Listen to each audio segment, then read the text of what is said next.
जैसे हम सभी जानते हैं कि पत्तेदार सब्जी चौलाई साग हो या पालक का साग हमारे शरीर के लिए कितने लाभदायक होती है, तो हमने सोचा क्यों नहीं चौलाई साग से कुछ अलग बनाते हैं। हेलो फ्रेंड्स, सब काशी किचन में आपका स्वागत है। आज हम चौलाई साग से कोफ्ता बनाएंगे जो खाने में बहुत अच्छा लगता है। अगर आपको ये रेसिपी अच्छा लगा तो लाइक, सब्सक्राइब और शेयर करना ना भूलें। देखिए, हम चौलाई साग लिए हैं। चौलाई साग को पहले से हम इसको चुन लिए हैं और चुनकर धुल लिए हैं और धुलकर इसका पानी निकलने के लिए रख दिए थे। अब इसको हम काट लेते हैं। इसको हम ऐसे हाथ से कर लेंगे, चाकू से बारीक बारीक काट लेते हैं।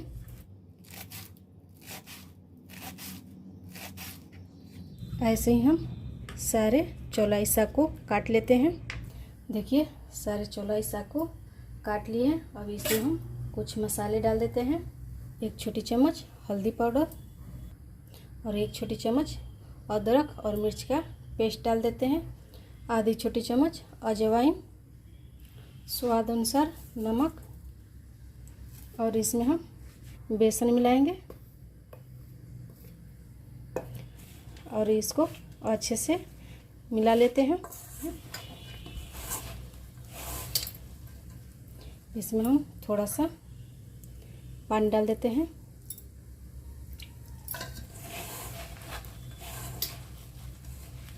इसमें थोड़ा सा और बेसन डालेंगे।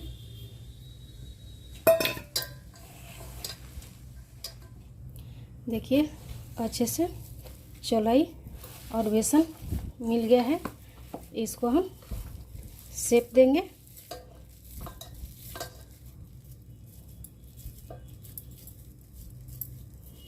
अपने आवश्यकता अनुसार मोटा या पतला कर सकते हैं। इसको एक प्लेट में रख देंगे। इसको भी हम बना लेते हैं।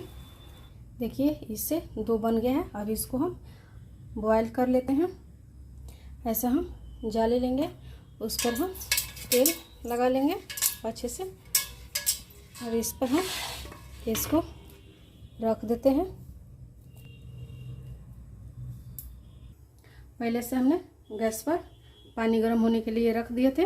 अब इसमें हम ये बर्तन डाल देंगे और इसको हम ढक देंगे ताकि अच्छे से बॉयल हो जाए। अब इसको हम देख लेते हैं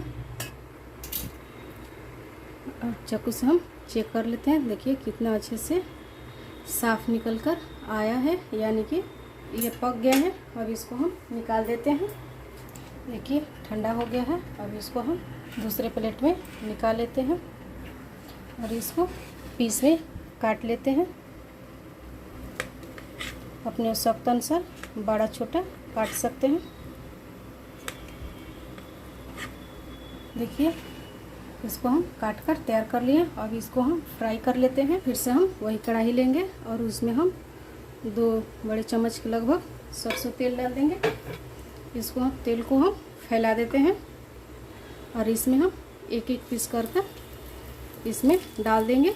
एक बार में जितना है उतना ही हम डालेंगे और इसको हम पलट लेते हैं। दोनों साइड से पलट कर अच्छे से सेक लेंगे। देखिए, अच्छे से दोनों साइड सेक कर तैयार हो गए हैं। इसको हम निकाल लेते हैं। आप चाहें तो ऐसे ही चाय के साथ खा सकते हैं। और इसी तेल में हम थोड़ा सा जीरा डाल देंगे, 2 तेजपात डाल देंगे और जीरे को भूनने देंगे। और इसमें हम 2 टमाटर, 2 हरा मिर्च, 1 छोटा टुकड़ा अदरक का पेस्ट बना लिए। अब इसमें हम डाल देते हैं और अच्छे से तेल छोड़ने तक भून लेंगे। अब इसमें हम कुछ सूखे मसाले डाल देते हैं। 1 चम्मच धनिया पाउडर, आधी छोटी चम्मच हल्दी पाउडर, आधी छोटी चम्मच कश्मीरी लाल मिर्च पाउडर और इसको मिलाते हुए मसाले को अच्छे से भून लेंगे। देखिए मसाला अच्छे से भुना गया है। अब इसमें हम आवश्यकता अनुसार पानी डाल देते हैं और इसको मिला लेते हैं मसाले को। स्वाद अनुसार नमक डाल देते हैं और आधी छोटी चम्मच गरम मसाला पाउडर डाल देते हैं और इसको हम मिला लेंगे। मिलाकर और इसमें हम जो चौलाई साग का बना कर रखे थे वो डाल देते हैं और इसको हम थोड़ा सा मिला देते हैं। और सबसे लास्ट में इसमें हम थोड़ा सा कसूरी मेथी डाल देते हैं और इसको ढककर 2 से 3 मिनट पका लेंगे ताकि अच्छे से मसाला मिल जाए। देखिए सब्जी बनकर तैयार हो गया है। गैस का फ्लेम बंद कर देते हैं और इसको हम ऐसे ही 2 मिनट ढक के रहने देंगे। देखिए चौलाई साग का कोफ्ता बनकर तैयार हो गया और कितना टेस्टी भी दिख रहा है। तो ये रेसिपी आपको अच्छा लगा तो लाइक, सब्सक्राइब और शेयर करना ना भूलें। मिलते हैं एक नई रेसिपी के साथ, तब तक के लिए नमस्कार।